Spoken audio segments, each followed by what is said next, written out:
You know what? At the end of this video, I'll watch the segment and react to it as well. But I think I know what we're talking about here. So yeah, what's the verdict now?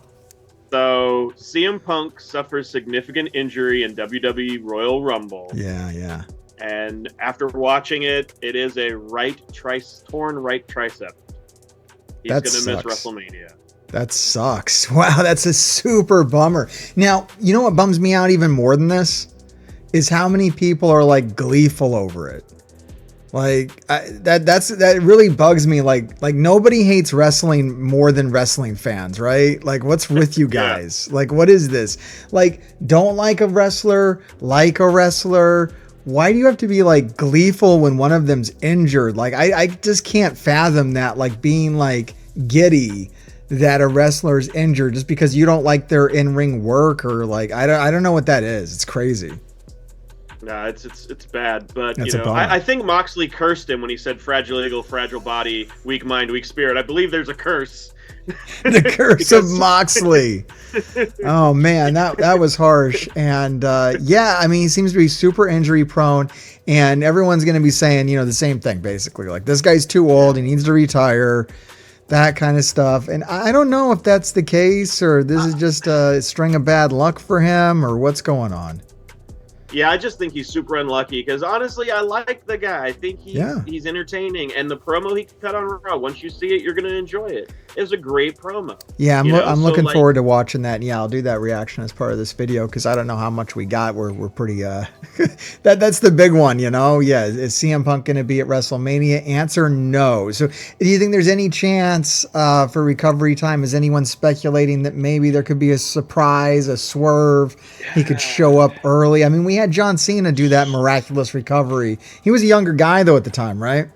Yeah, so on top of Kevin Owens having a fractured foot that he wrestled his match with, it looks like a typical tricep injury. Takes 4 to 6 months of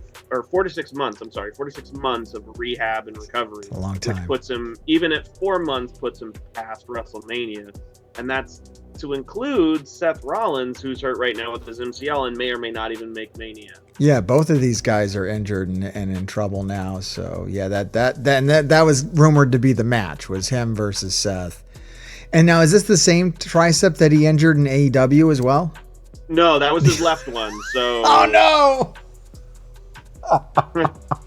Both of his arms are messed up now. Oh, that's not good. It was unfortunate because I saw it during the match, him grab his arm and go over to the medics, and you can kind of know when it's a work and when it's real. Yeah. And more than one medic went over there talking to him to see what was going on. Apparently, word on the street is that he knew he was hurt and he told the medical people, "I'm finishing the match. Let's just go with it and I'll deal with it after."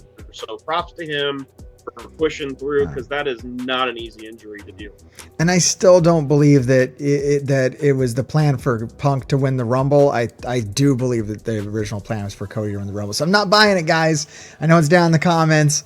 A few of you were like, they called an audible. I'm like, nah, I don't think so. Not at all. I think it was what was supposed to happen. I think Punk did a great job with it. All right. So this comes from a reliable source on Twitter, Grumpy Omega. Now, here it is. This is great. Okay. Phase 1, send Cody as a sleeper agent to gain trust. Phase 2, secretly orchestrate the downfall of the McMahon family. Phase 3, Tony Khan takeover. I don't know. That sounds pretty nefarious. I don't know about that. I'm surprised it doesn't involve CM Punk, guys. You left CM Punk out of the conspiracy theory. I mean, he's definitely a player in this if something was going on. I actually like the theory about CM Punk coming to AEW, being some kind of sleeper agent in AEW for all the havoc that he did over there, and then coming back to the WWE the way he did. Like CM Punk, we need you to go away for 7 years, and if anyone ever challenges us, we need you to go over there and make sure you sabotage them. But I don't know. I don't believe any of this conspiracy stuff. I think it is what it is. Dave Meltzer believes these AEW stars are headed to WWE. So yeah, I saw this one. I think it's real out there. This is to do with House of Black. And Dave Meltzer's got some real, I don't know, man. I guess maybe this is like a journalistic tactic. Maybe we should do it more. Maybe we should just throw our foot into our mouth more often around here. This isn't journalism though, guys. Like, we're just making fun of stuff. Like, I have no aspirations to be a journalist, because it seems like a real tough job where you got to end up saying crazy stuff like this just to make a headline or whatever, get attention. So yeah. I think the insulting thing that he says is that House of Black won't do a job for anybody. And this offended them. The feathers. So Buddy Matthews came on Twitter posting a picture of his record from AEW. He's 0-1 in singles, 0-1 in tag, 1-1 in trios. And he says, for a reporter, he doesn't know much or do much of any research, And then Big Bad Brody King, comes out on Twitter as well, saying, funny how some people's opinion, just because they watch wrestling for a long time, they can form a stipulation of the cage match and things like that. Isn't it a wonderful world? So like the House of Black members are dinging him, like, come on, man. And they literally just took a loss. Like, they literally just did a job. Like, I don't know what they're talking about. And it's all because the way the cage match initially was like produced and whatnot or whatever. And even Will Washington came out and says, look, I usually don't comment on stuff like this, but before the idea spreads and gets out of hand, the wording was changed just for clarity. It was absolutely escape rules when the first match graphic dropped. And there was another thing in there where Dax cut a promo and said like the wrong city where they were going to be, and Brody defended Dax. He's like, he was freaking tired. He just got done with the damn match. Get off of him. I saw someone else mentioning, like, you got to respect FTR for how hard they work.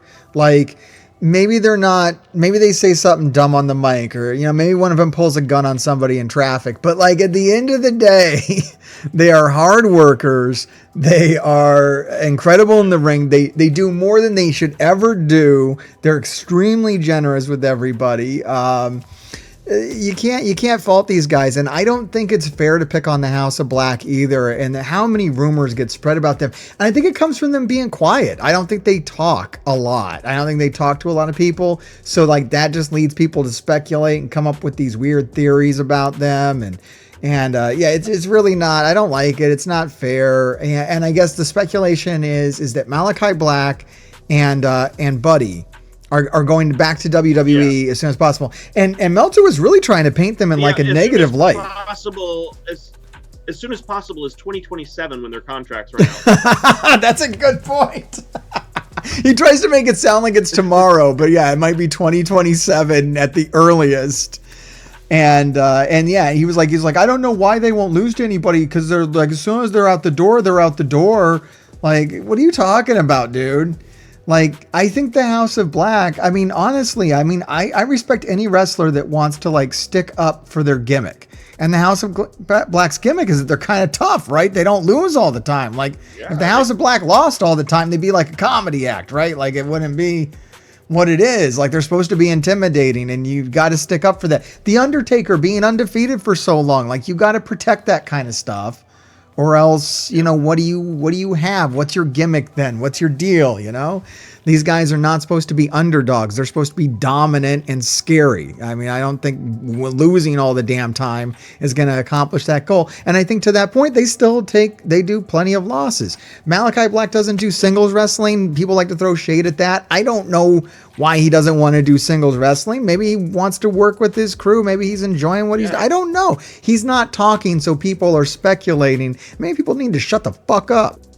Cody might return to the AEW once his chapter is finished in WWE.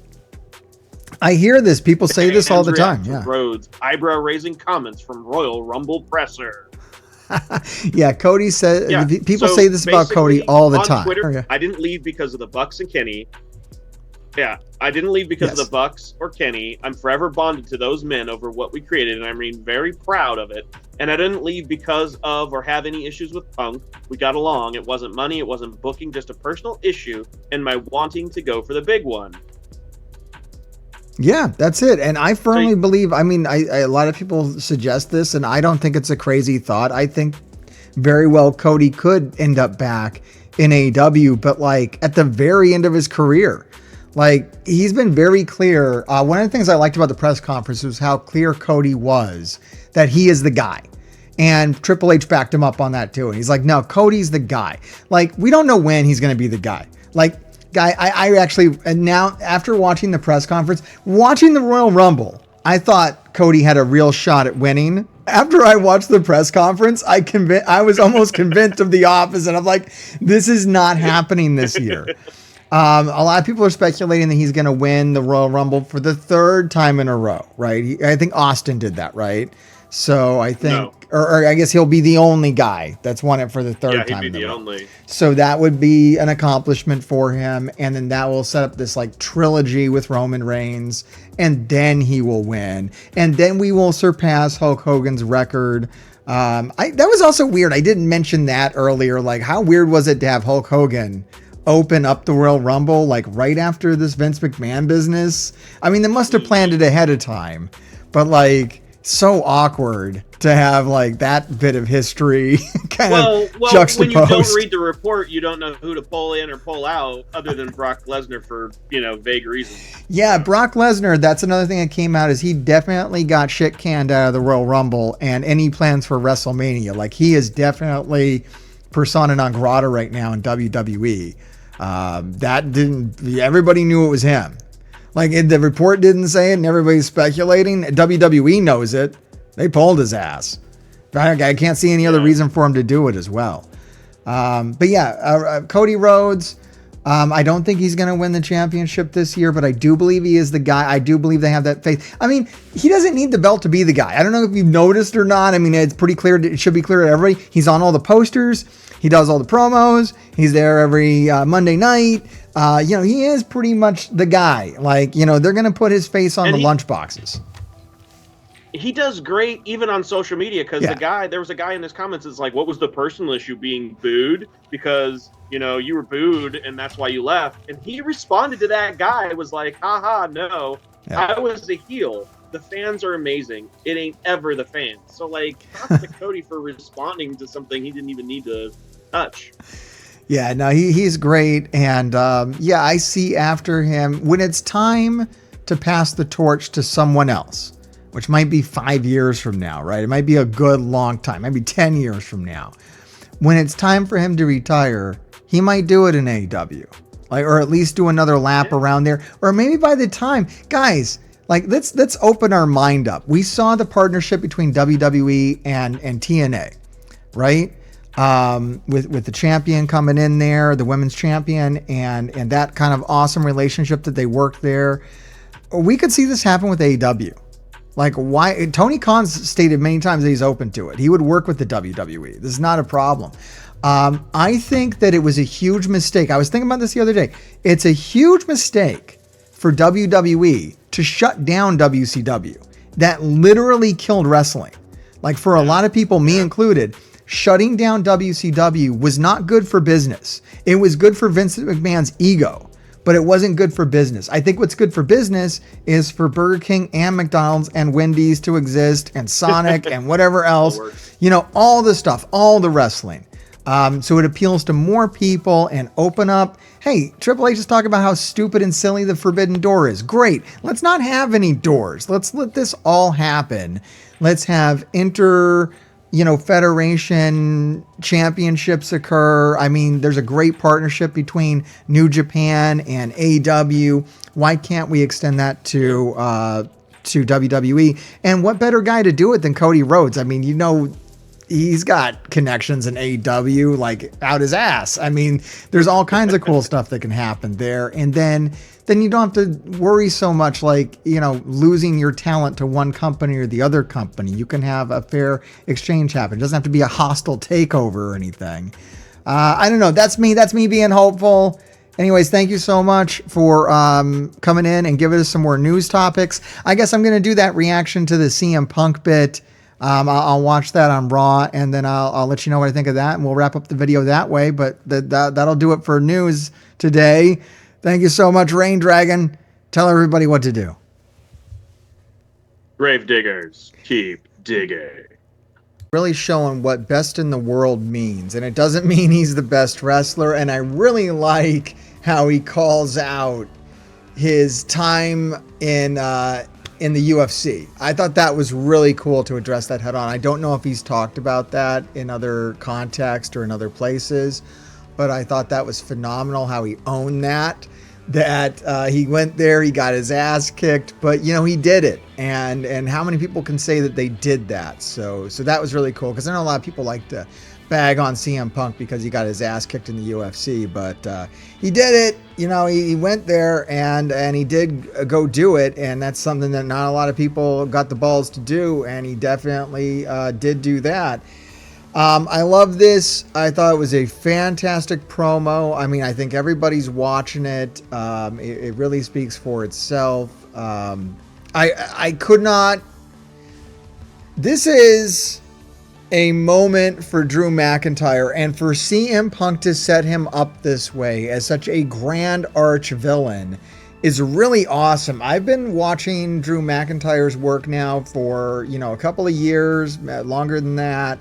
And he's never really left an impression on me. I never really got into his babyface persona. I was never rooting for him. But as a heel, I think this is phenomenal. I think CM Punk was incredibly generous, especially taking some stomps to the arm there, the torn tricep. That's wild, man. And trying to out Cody Rhodes, right? We saw Cody Rhodes do this as well when he was on the way out with his tricep tear, or with his bicep tear.